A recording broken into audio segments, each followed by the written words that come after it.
مومن ہمیشہ خود نیکی پر چلتا ہے، دوسروں کو بھی نیکی پر چلاتا ہے۔ منافق وہ ہوتا ہے جو خود برائی کا کام کرتا ہے اور دوسروں کو برائی کرتا ہے اور نیکی سے محروم کرتا ہے، یہ منافق کی علامت ہے۔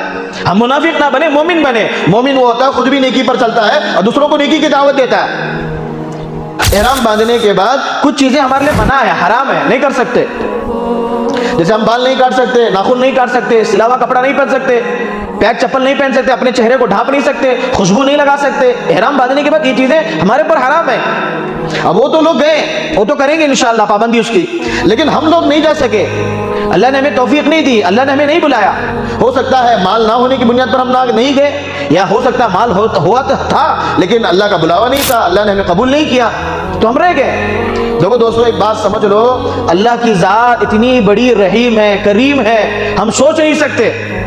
اللہ بھی یہ چاہتا ہے کہ تم تو آئے نہیں، ہمارے نبی پاک صلی اللہ علیہ وسلم بھی یہی چاہتے ہیں کہ ہم پہنچے نہیں، ہم نہیں پہنچ پائے، لیکن جو پہنچنا تھا پہنچ گئے، جن کو اللہ نے بلانا تھا وہ تو چلے گئے، لیکن ہم نہیں گئے۔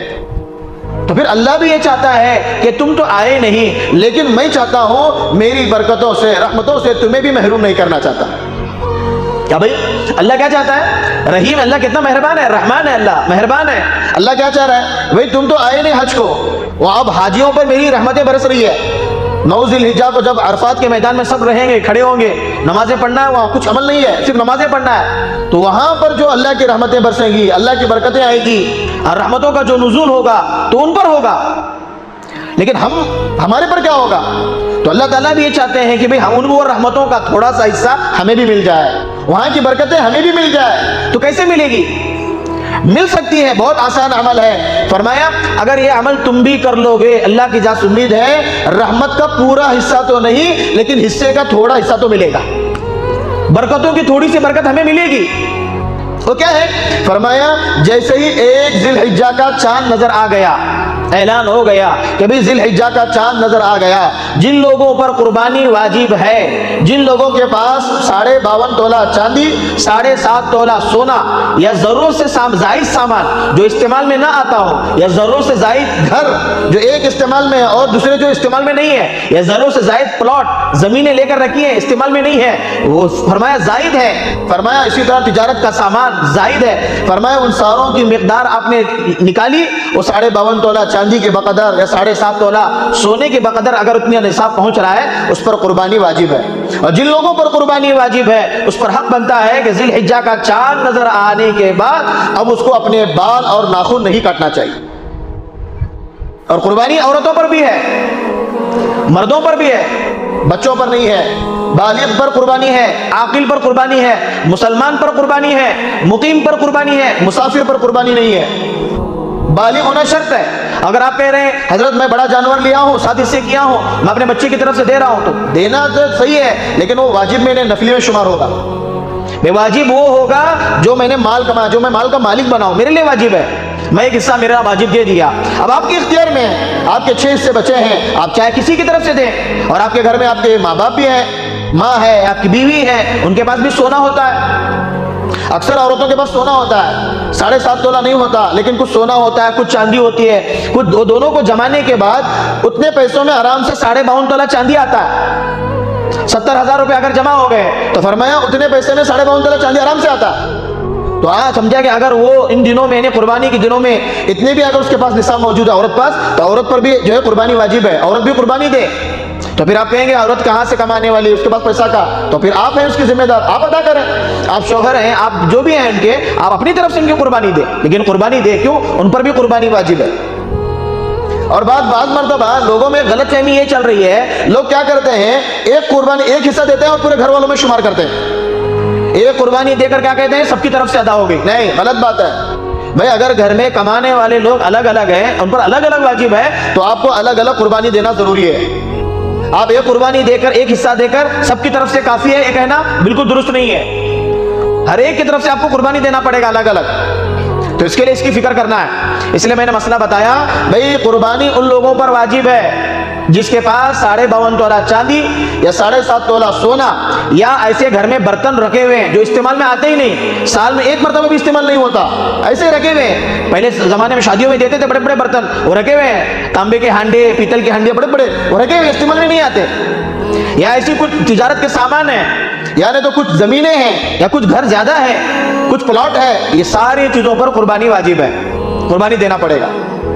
اور جن لوگوں پر قربانی ہے وہ لوگ یہ فکر کریں کہ بھائی جیسے ہی چاند نظر آیا، 1 ذی الحجہ کا جیسے ہی چاند نظر آیا، اب جن لوگوں پر قربانی واجب ہے، چاہے وہ مرد ہو چاہے عورت ہو، وہ اپنے بال اور ناخن کو اس وقت تک نہیں کاٹیں گے جب تک کہ اپنی جانور کی قربانی نہ ہو۔ جب تک کہ اپنی جانور کی قربانی نہ ہو تب تک اپنے بال بھی نہیں کاٹیں گے، ناخن بھی نہیں کاٹیں گے۔ اگر کاٹنا ہے تو ابھی ہمارے پاس وقت ہے، تو ابھی سے فارغ ہو جائے۔ بال اگر کسی کے پر قربانی ہے، اپنے بال ناخن ابھی سے کاٹ لیں، 1 تاریخ سے اپنی قربانی تک بالکل نہیں کاٹنا ہے۔ عورت بھی اگر عورت دے رہی ہے، اس پر واجب ہے، تو وہ بھی وہ بال نہیں کاٹیں گی، ناخن نہیں کاٹیں گے۔ عورتیں بھی اکثر بال کٹ کرتی ہیں، بالوں کو لیول کرنے کے لیے بیوٹی پارلر میں جا کر بالوں کو کٹ کرتی ہیں، حالانکہ نہیں کٹ کرنی چاہیے بالوں کو۔ اور بعض عورتوں کو میں نے یہ بھی دیکھا اپنے بالوں کو جما کر بیچتی بھی ہیں۔ بھائی انسان کے اعضاء بہت قیمتی ہیں، اس کے بے و شراء کرنا جائز نہیں ہے، لوگ بیچتے ہیں، اس کے بدلے میں بھانڈے لیتے ہیں، برتن لیتے ہیں۔ یاد رکھ لو ایک بات، میں اپنی طرف سے نہیں کہہ رہا، ایک بات کہتا ہوں، یہ جادو گیدو کے جو اثرات ہوتے ہیں نا، بالوں کی ذریعے سے کرتے ہیں۔ عورتیں اکثر بال بیچتے ہیں ہانڈیوں کے چکر میں، ہانڈیاں ملتے ہیں بھانڈی دے دو۔ فرمایا کہ انسان کے بدن کے جو بھی اعضاء، جہاں تک کہ ناخن بھی کاٹ رہے ہو تو زمین میں دفن کرنا ہے اس کو، بال بھی کاٹ رہے ہو زمین میں دفن کر دو، نہیں تو کسی ندی میں بہا دو تاکہ وہ ختم ہو جائے۔ بیچنا نہیں ہے، اکثر عورتیں بیچتی ہیں، میں نے ہمارے اپنی گلی میں دیکھا، وہ عورت آئی بیچنے والی لینے والی، اب ہر عورت کہہ رہی ہے میرے بال اتنے ہیں، لے لو مجھے ہانڈیاں دے دو۔ اللہ کے واسطے اس طرح نہیں کرنا چاہیے، بات کو سمجھو، اسلام کو سمجھو، مسائل کو سمجھو اچھی طرح۔ تو اس کے لیے جن لوگوں پر قربانی واجب ہے، چاہے وہ مرد ہو چاہے عورت ہو، تو اس پر حق بنتا ہے 1 ذی الحجہ کا جیسے ہی چاند نظر آ گیا، اس کا اعلان ہو گیا، تو ہمارے پر حق بنتا ہے کہ ہم نے بال اور ناخن بالکل نہیں کاٹیں گے جب تک ہماری قربانی نہ ہو۔ میں اصل آپ کو یہ بتانا چاہ رہا تھا کہ بھئی حاجی لوگ جب حج کو جاتے ہیں، احرام باندھتے ہیں، وہ بھی بال نہیں کاٹتے، وہ بھی ناخن نہیں کاٹتے، وہ بھی خوشبو نہیں لگاتے، ان پر کچھ چیزیں پابند ہیں، پابندی لگائی گئی، بھئی یہ نہیں کر سکتے آپ۔ اب وہ حاجی احرام میں وہ کرے گا، لیکن ہم لوگ حج پہ نہیں ہیں، پھر ہم لوگوں پر پابندی کیوں؟ ہم کیوں ناخن نہیں کاٹیں گے؟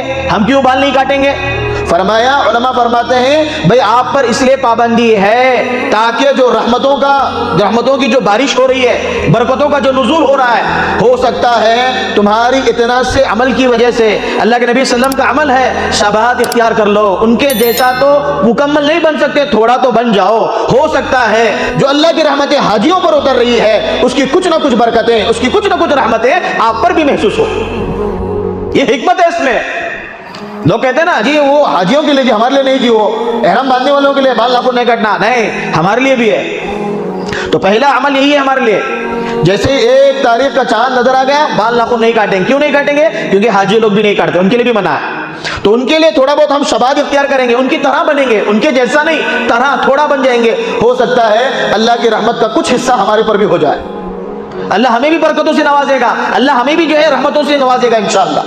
تو اس کے لیے بھائی پہلا عمل یہی ہے کہ اپنے بال اور ناخن نہیں کاٹیں گے۔ جو خود بھی جانتے ہیں، وہ خود جس پر قربانی واجب ہے وہ بھی نہیں کریں گے، اور جن کو پتہ نہیں ان کو آپ کو بتانا پڑے گا، عورت کو جا کر بتائیں کہ اگر آپ قربانی دیں، آپ پر قربانی واجب ہے، تو قربانی واجب ہونے کے بعد 1 تاریخ کو جو چاند نظر کا اعلان ہوگا تو آپ بال ناخن نہیں کاٹیں گے، آپ کو بتانا ضروری ہے۔ آپ نہیں بتائیں گے تو پھر آپ گنہگار ہوں گے، پھر یاد رکھ لو آپ تو جو ہے رحمتوں سے مالا مال ہو گئے، اور اپنی عورتوں کو، بیویوں کو، اپنی ماؤں کو آپ نے محروم کر دیا۔